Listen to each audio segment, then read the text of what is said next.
Disappointments begin early in life. This is especially true of our culture, where parents from all different economic levels do their best to give their best to their children. And Christmas is certainly a time when this is exercised. My parents, I remember when I was small, my sister and I were small, did their best to make our Christmas wonderful. I realize now they didn't have a lot of money, but we always had a ton of great toys under the tree. Yep. The first Christmas I ever really experienced disappointment, I hate to admit, came just after we moved to California from rural Ohio because of a recession in what is now called the Rust Belt. Yeah. We were living with my grandparents, and my mom and dad hadn't found work yet. Oh. I could tell my mom and dad felt really bad because, again, they used to use Christmas just to lavish stuff on my sister and I. My two brothers weren't around yet. And let's face it, I was a spoiled kid. Was? I remember my mom saying, because she could see, she knew of disappointment, saying that poor children didn't get anything for Christmas. Wow, I thought we were poor. We'd lost everything in Ohio. We were living with my grandparents in a strange land where it didn't snow in Christmas time. And I had to share a room with my sister. I mean, how much worse can it get? Amen. Poor little Ricky. Well, as you adults know by now, disappointments increase with life. Amen. My dad would later tell me one day on a construction site while we were laying brick together, life is full of disappointments, he said. Get used to it. Now, I forget what we were talking about, but that stuck in my mind when my dad told me that.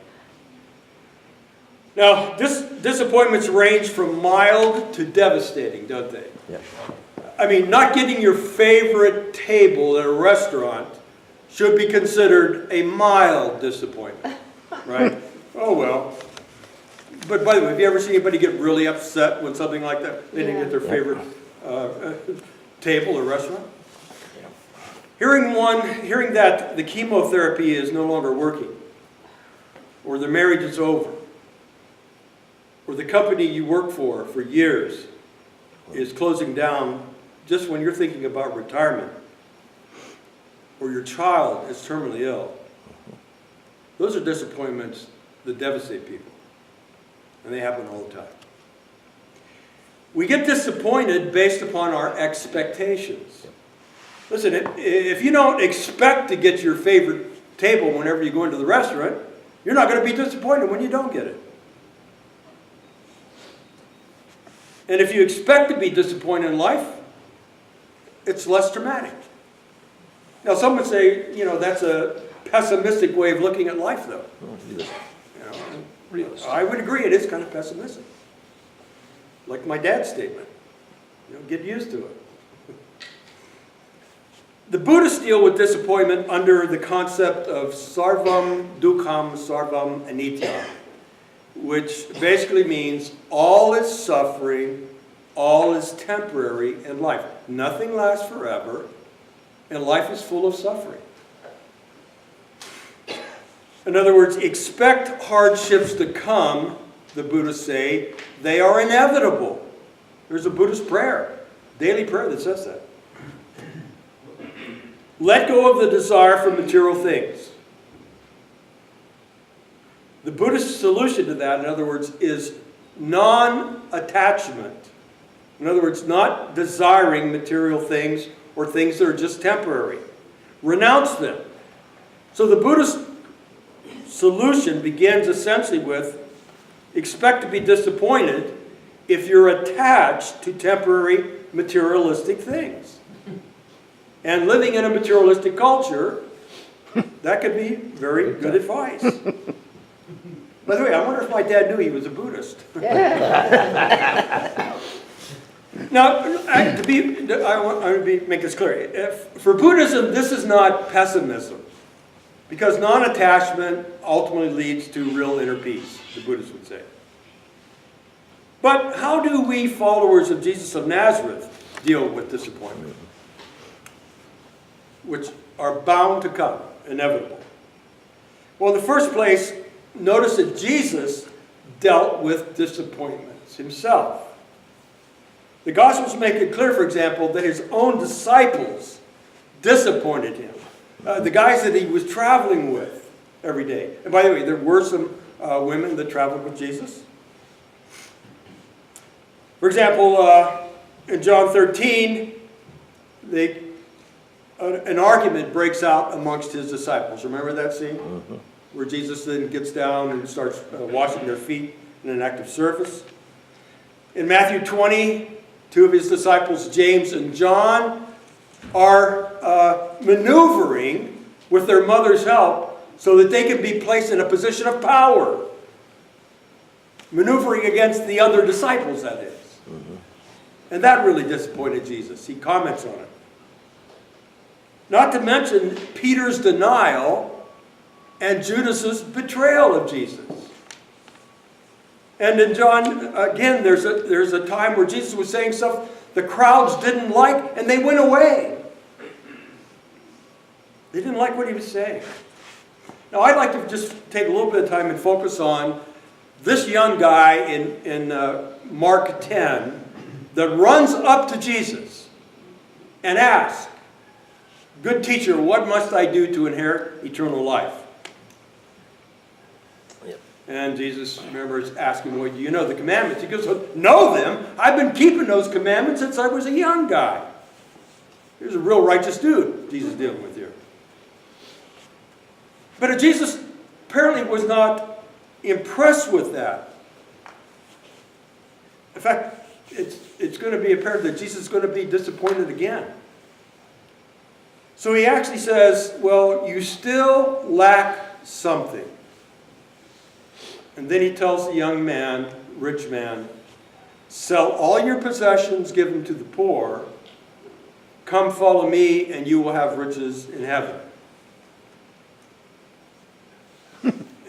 And I got to picture this guy dropping his head and just going away.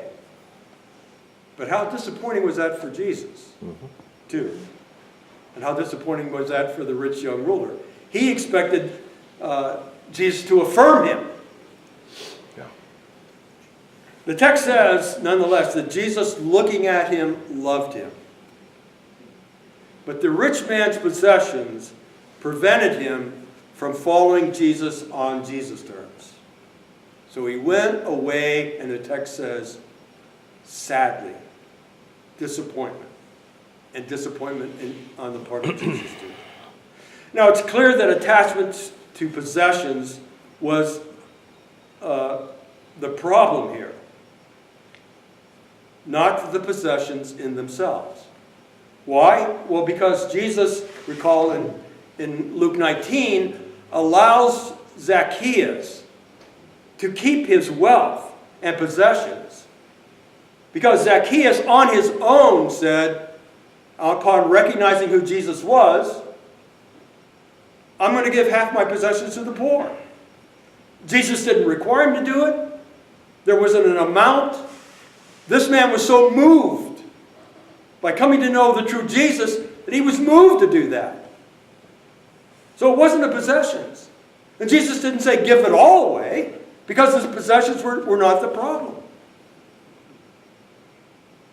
The rich man, on the other hand, couldn't come to Jesus. He was not seeking to follow him. He was not willing to put his possessions secondary. It was basically hands off Jesus.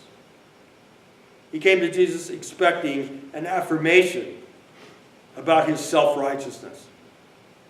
Now, isn't this what people really want from God? Right? To affirm who they are, who we are.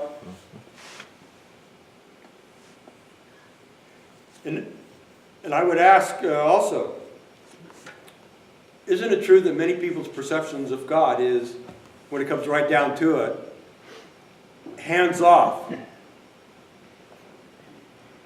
Hands off of my bias, my greed, my hate, my selfishness, so that God becomes a possession.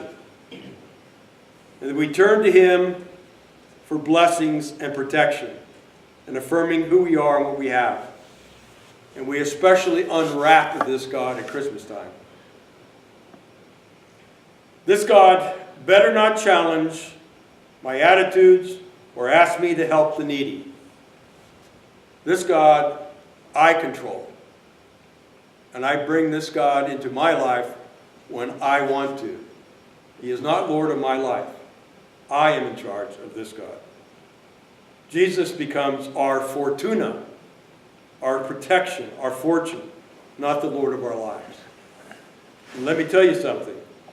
That Jesus is very disappointing. And that Jesus is very unsatisfying. And that Jesus, in a materialistic culture, is not going to be very popular.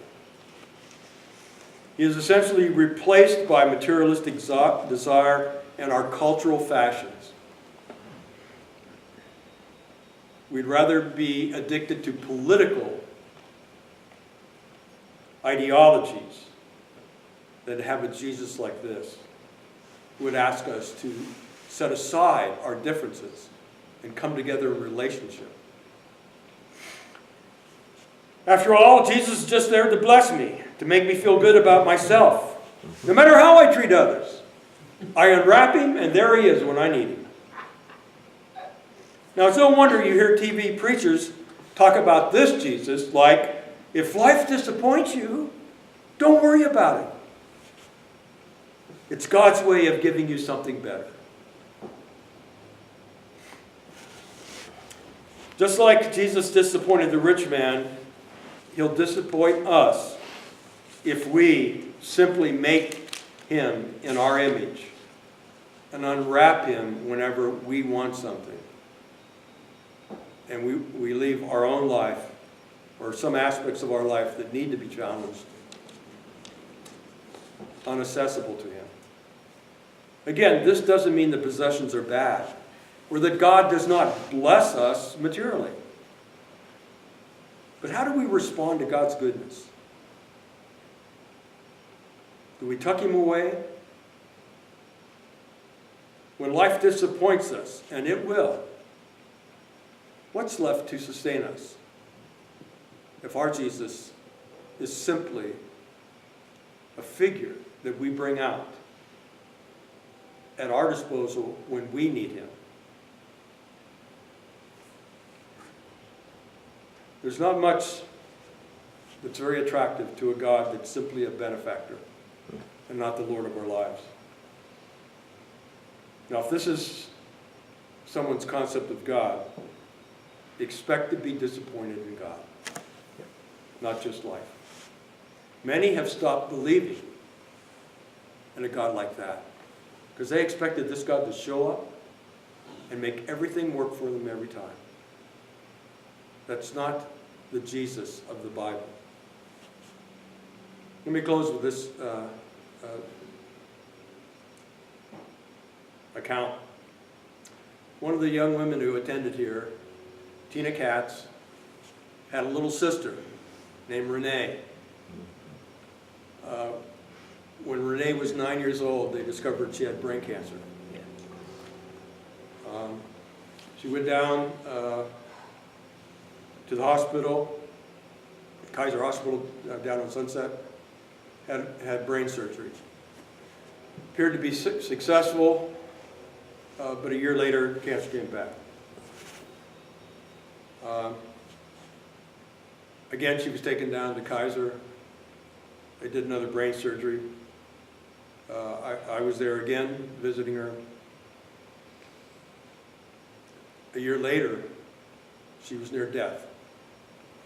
I remember going down to visit Renee for what was the last time? I went to the room, and this beautiful young little girl, her face had been so distorted by the cancer. She was blind, her head was terribly swollen. She just had just a few days to live. She died a few days later. And I remember talking to her as a young youth minister. I wasn't sure, what to say. What do you say to a child? She was 11 at that point. So I went in to try to comfort Renee, and turned out that Renee was comforting me. Yeah. She was smiling, telling me that she knew she was going to be with God soon. And it was I who was strengthened by her faith. Yeah. She didn't have a God that disappointed her. She didn't have a Jesus that disappointed her. She wasn't blaming God. She wasn't asking why this happened to her. This child was getting ready to see the God that she loved. And right up to the last minute, it put a smile on her face. Now, man, that's the God that we serve. Amen.